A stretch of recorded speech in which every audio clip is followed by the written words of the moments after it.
Bonjour à tous, bienvenue sur la chaîne de Plancton Curieux. Ce matin, on va continuer les analyses. Je vous fais un tour du coup des indicateurs que je regarde. On commence par cette map avec du coup globalement une journée dans le rouge pour la journée d'hier.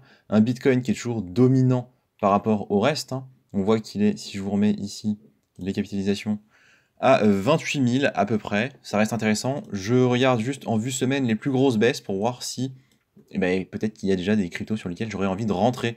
Il y a Kava, on voit, qui a pris un moins 15%. C'est pas encore assez, je pense, mais c'est intéressant. Il y a Falcon, surtout Falcon, ça fait un moment qu'on regarde. Alors, on voit qu'il était autour de 5 dollars et c'est plutôt à ce prix-là qu'on le voudrait. Donc, on va attendre que ça baisse. On continue à surveiller. On a du Synthetix ici.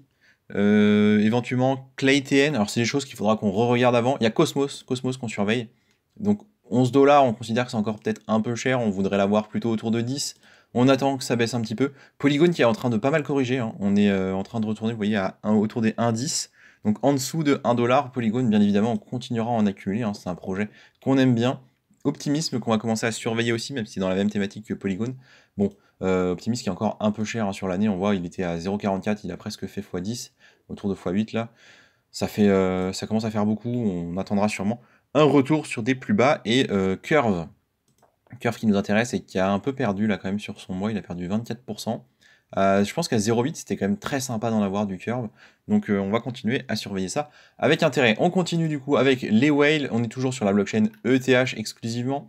On voit que le Fear and Greed Index a pas mal bougé, donc c'est seulement les 100 plus grosses whales, hein. Donc bien évidemment c'est pas représentatif de tout le marché, mais c'est intéressant d'avoir ce genre d'informations. Donc hier je rappelle on était plutôt autour de 50. On a un peu plus d'acteurs ici, avec plus de vendeurs, 26 que d'acheteurs, 23 en tout cas au moment où je fais la vidéo. Les volumes sont relativement intéressants, je crois que c'est plus qu'hier. Et on va continuer du coup avec leurs coins qu'ils ont le plus acheté. Donc c'est un panier moyen.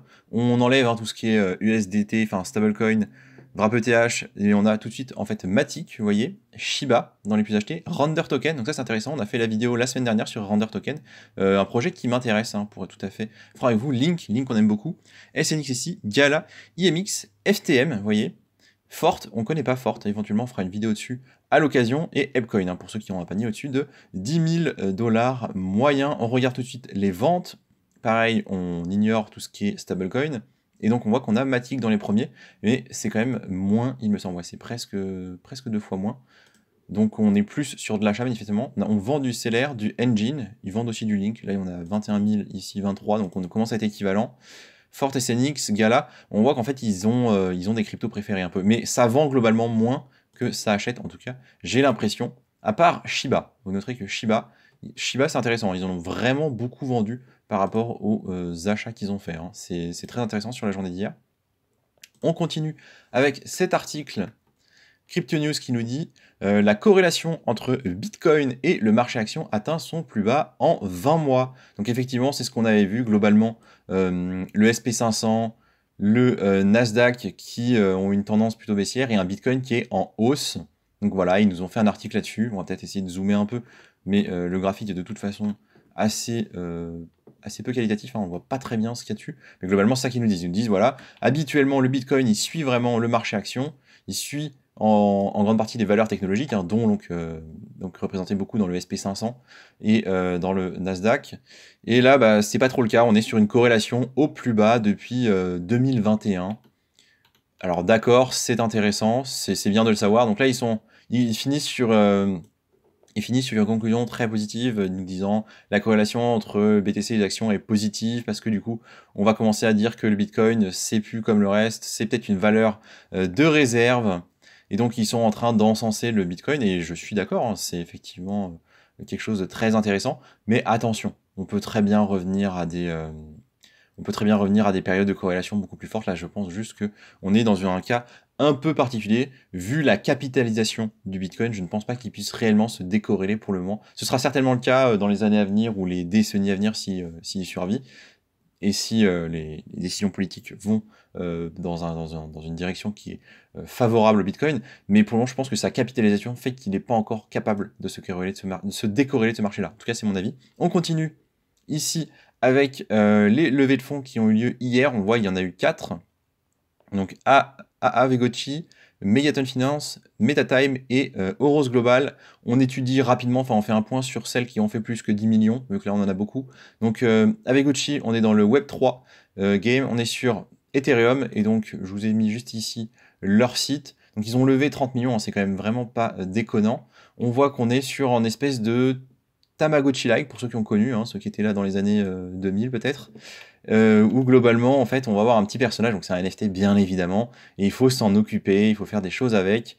Je vous invite à aller voir si ça vous intéresse, c'est sur ETH, donc attendez-vous à des frais de transaction assez importants. À noter qu'ils veulent mettre un DEX dans leur service, donc à voir ce que ça donnera, pourquoi pas. On a Megaton Finance, donc c'est 1.5, donc on n'a pas creusé, on voit juste que c'est sur Toncoin, donc c'est intéressant. Écosystème Toncoin, hein, qui est lié à Telegram, qui, à mon avis, aura des choses à faire dans les prochaines années, ça peut être intéressant. Ils nous avaient parlé d'index, hein, on avait vu ça il y a quelques mois, donc bon, ils ont levé 1,5 million, pour nous c'est pas énorme, à suivre. MetaTime, du coup. MetaTime, on est dans le GameFi également. On va aller voir ça rapidement. C'est aussi un index. Alors c'est turc a priori. Ici c'est vendu comme du coup un échangeur turc qui du coup proposera des services assez classiques. On voit ici hein, exchange, wallet, blockchain, NFT. Bon, à voir ce que ça donnera. J'ai pas trouvé de site officiel, en tout cas de lien direct pour m'y envoyer. Si l'article vous intéresse, vous pouvez aller le lire, mais je crois qu'il y a assez peu d'informations pour le moment. Voilà, ils ont levé, je crois, 11 millions, c'est ça, 11 millions, donc très bien, à suivre dans le temps aussi. Hein. Et enfin, Euros Global, 17 millions. On est sur, là, on est plutôt sur du trading. On n'a pas la blockchain, d'accord, et on va aller voir leur site. Donc voilà, quelque chose de très voilà, on est dans le thème tout de suite. Hein. Et ils nous donnent, donc voilà, market making, le trading haute fréquence. Alors, bon, le trading haute fréquence, ça dépend quand même beaucoup de la qualité de sa connexion Internet, mais bon, pourquoi pas. Bon, une expertise technologique, pourquoi pas.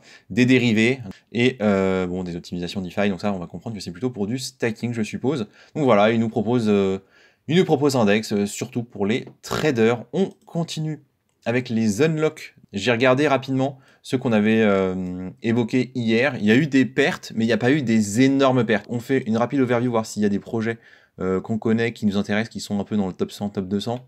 En tout cas, avec lesquels on est familier. Pour le moment, je n'en vois pas.